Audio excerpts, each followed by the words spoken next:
Hi hi ඉතින් කොහොමද මං හිතනවා ඔයාලා ගොඩක් හොඳින් ඇති කියලා. ඉතින් මේ මං ගමේ හිටපු අන්තිම දවසේ විස්තර ඒ වගේම මං ගෙදර ඇවිල්ලා මොකද කළේ ගමෙන් අරන් ආවේ මොනවද ඒ වගේම මගේ ගාඩන් එකේ විස්තර මොනවද කියලා මම මේ vlog එකෙන් ඔයාලත් එක්ක ෂෙයා කරගන්නවා. ඉතින් මේ අපි ගෙදර එන්න කලින් ගමේ පොළට ගියා එළවලු ටිකක් ගන්න. මොකද ඉතින් ගෙදර මේ වෙනකොට මුකුත්ම එළවලු නෑ අපි ගමේනේ හිටියේ. ඉතින් ඒ නිසා මේ පොළ ගොඩක් ලොකු පොළක්. ඒ වුණාට අද වැඩිය කට්ටිය නැහැ. වෙළඳුන් නැහැ. මොකද අවුරුද්දෙන් පස්සේ තියෙන පොළ නිසා. ඉතින් අපි ඔහොම රෑ ගෙදර ආවා. ගෙදර ආවට පස්සේ ඇත්තටම අපි කන්නෙත් නැතුව නිදාගත්තේ. මේ කෑම ටික අපේ අම්මා අපිට රෑට කන්න කියලා තමයි හදලා දුන්නේ. ඉතින් මහන්සි හින්දා අපි එහෙමම නිදිය ගත්තා. මොකද ඉතින් කිලෝමීටර් 196ක් විතර අපි ට්‍රැවල් කරලා ඉන්නේ. ඉතින් ඒ නිසා ඒ ටික එහෙමම ෆ්‍රිජ් එකට දාලා අපි නිදාගත්තා. මේ පහුවෙනිදා උදේ අම්මා අපිට හදලා දුන්න මේ වගේ පෝක් කරි එකක්, වට්ටක්ක හොදි එකක් තියෙනවා. තව මාළු තිබුණා.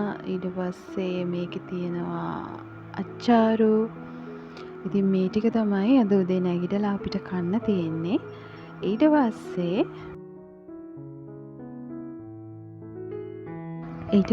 ඉතින් මේ අතන මෙතන පේන්න තියෙන්නේ මං ගමෙන් අරන් ආපු දේවල්. ওই ටික විතරක් නෙමෙයි තව ගොඩක් තියෙනවා.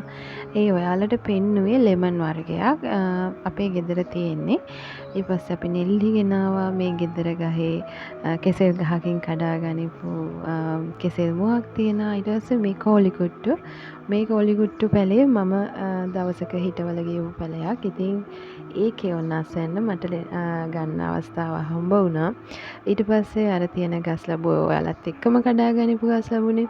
ඊපස්සේ මේ peer තියෙනවා. peer නම් අපි පොලෙන් ගත්තේ. ජම්බු අපේ ගෙදරින්. ඊට පස්සේ මේ තියෙන්නේ එළුකිරි ගමෙන් නම් නෙමෙයි ගෙනාවේ. මට අද උදේ පාන්දරම එළුකිරි ගෙනත් දුන්නේ අපේ ගෙදර ගාව අංකල් කෙනෙක්. මොකද මට ටිකක් වීස් එක වගේ තියෙන නිසා එළුකිරි බිව්වොත් හොඳයි කියලා අපි හිතුවා. තාම මං බොන්න පටන් ගත්ත විතරයි. ඉස්සරහට බලමු ඉතින් මොකද වෙන්නේ කියලා තත්ත්වේ. මම ඉතින් මගේ බෝතලයකට දාගෙන අංකල්ට බෝතලේ දුන්නා. ආයෙ දවසක එළුකිරි ටිකක් මට හම්බ වෙන නිසා ඒ බෝතලේට.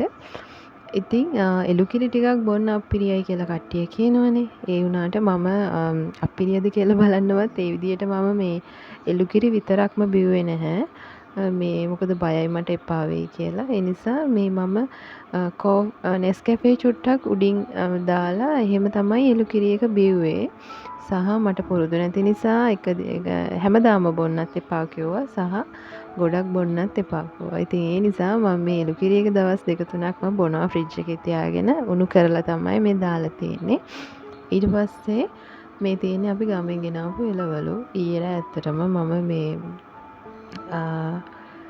එළවලු ටික අස් කරේ නෑනේ. වට්ටක්කා එක චූට්ටක් ඉතින් සවුත් වෙලා වගේ. ඒ උනාට ඉතින් සවුත් වෙලා නෙමෙයි පොඩක් කලර් එක වෙනස් වෙලා. ඒක දැන් අද දවල්ට ඉව්වම හරි ඒ සයිඩ්ස් කපලා දාලා ඊට පස්සේ බඩ ඉරිඟු ගත්තා. ඇත්තටම මම ගමේ ගියාම මේ වගේ අනිවාර්යයෙන්ම එළවලු පළතුරු ගමෙන් ගේනවා.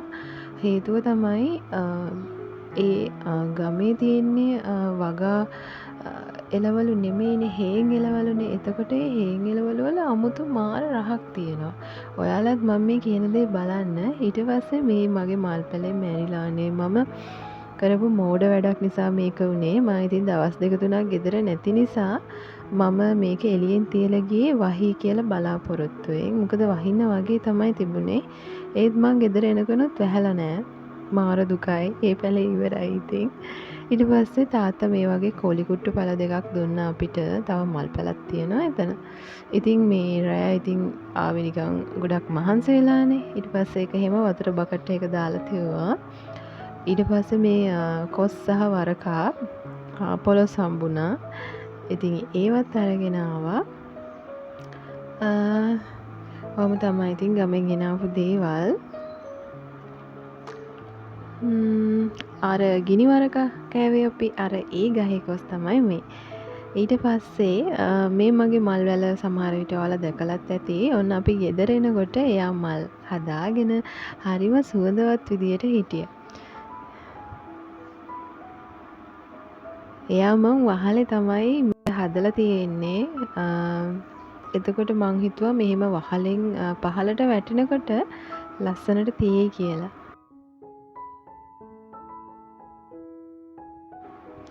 ඉතින් මම මේ ටික බලාගෙන යනකොට ඔන්න ඉතින් හස්බන්ඩ් මාළු ටැංකිය අස් කරන වෙලාව.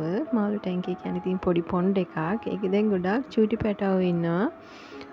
ඒක ක්ලීන් කරන්න ගොඩාක් වෙලාව යනවා. ඉතින් ඒක පොඩ්ඩක් මේ දවස්වල හස්බන්ඩ් තමයි බාර අරගෙන කරන්නේ.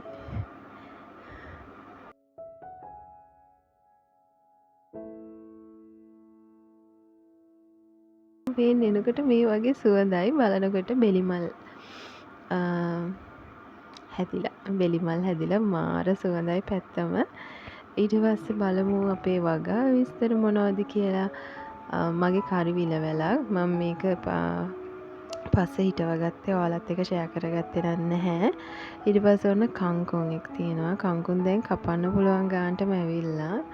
ඊට පස්සේ නිවිති පැල හැදිලා තියෙනවා. ඊට පස්සේ මගේ කොච්චි හැදිලා තියෙනවා. මේ තියෙන්නේ අපේ ගෙදර කොස් පැලේ. ඊට පස්සේ තක්කාලි වල මල් දාලා ඊට පස්සේ මම අර හිටවගත්ත මෑවැල් මේ වගේ ලස්සනට හැදිලා තියෙනවා. දැක්කම ආසයි නේද? මේ තියෙන මගේ ගෝව පැලේ එයාත් ලොකු වෙලා ඉන්නවා. මිරිස් පැලේ නම් ඔන්න මිරිස් කරල් හැදිලා. මාළු මිරිස් පැලේ බලමු. එයත් චූටි කරලක් දාගෙන ඉන්නවා. බලමු. ඔන්න වම්බටු පැලෙත් මල් හැදිලා. මට දැන් මම මේ දුවගෙන මේ පැත්තට ආවේ. මට දවස් 3-4යි ගෙදර හිටියේ නැත්තේ. ඒ උනාට ගොඩාක් දවසක් හිටියේ නෑ වගේ තමයි දැනෙන්නේ මේ දේවල් දකිනකොට. ඉතින් ගමේ ගියපු ටික දවස්වලට වෙනස් වෙච්ච මගේ වගාවේ විස්තර තමයි මේ. ඉතින් දැන් වීඩියෝ එක ඉවර කරන්නත් වෙලාව ඇවිල්ලා. එහෙනම් ලස්සන වීඩියෝ එකකින් ආයි හම්බෙමු.